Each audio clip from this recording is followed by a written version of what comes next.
Okay, sawa. Kama ni wewe, kati ya haya mambo matatu,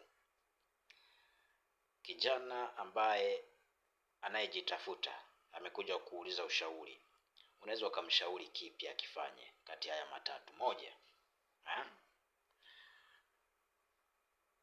kuwekeza kwenye eneo, kuwekeza kwenye biashara, ama kununua mahitaji yake, yani vitu vya ndani, kwa maana ya kwamba kitanda, nini na vitu vingine kama hivyo. Sasa ngoja nikupe kwanza muhtasari kidogo ili upate kujua kwamba kwa nini nakwambia unaweza ukamshaurije. Kuna kijana ambaye amenitafuta akaniambia, brother, nimejitafuta kwenye mihangaiko yangu, kwenye mapambano yangu, nimepata kiasi fulani. Si mpaka nikutajie kiasi. Hicho kiasi alivyokipata, mawazo yakamjia kichwani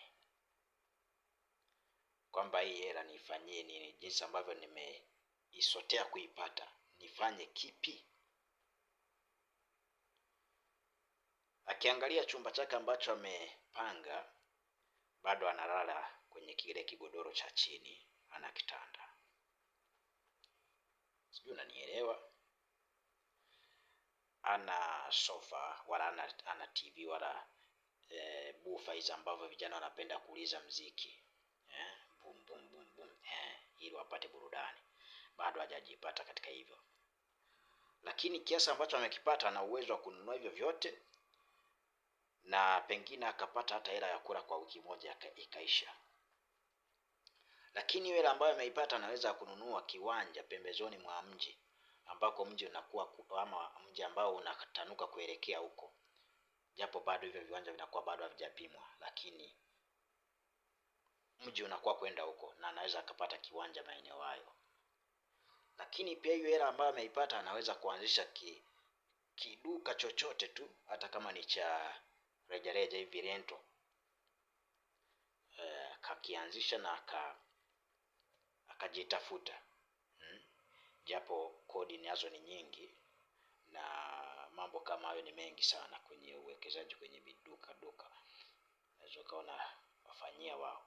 Sawa, sihitaji kufafanua huko. Sasa kama ni wewe, huyu kijana amekuja kwako, kati ya hivyo vitu vitatu, unaweza ukamshauri kipi akifanye?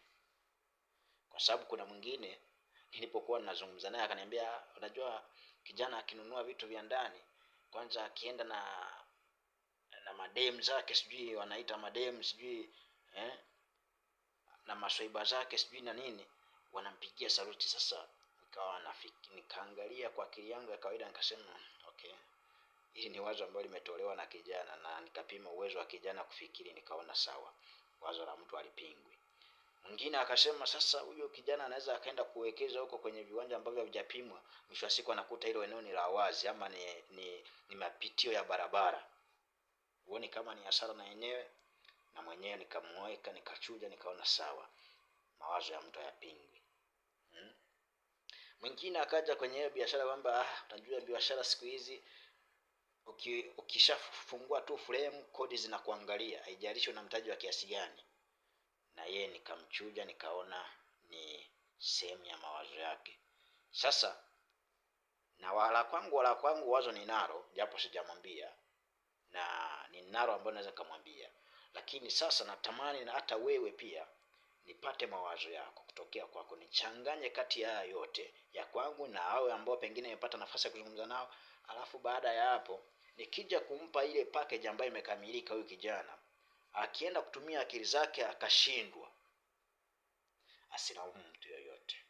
Sasa swali langu ni hivi, kama ni wewe, ungemshauri kitu gani akifanye kupitia hizo fedha ambazo amezisotea kuzipata, huenda hata ni zaidi ya miaka 5. Sasa akiziharibu tena kuja kuzipata, huenda ikamgharimu tena miaka 5. Sasa tumshauri kipi cha msingi? Sijui unanielewa? Usiwe na roho ya kukunja. Hebu weka komenti yako, na pengine hata voice note sawa tu, tuma hata kwenye DM, ili mradi tupate majibu. Mungu akubariki.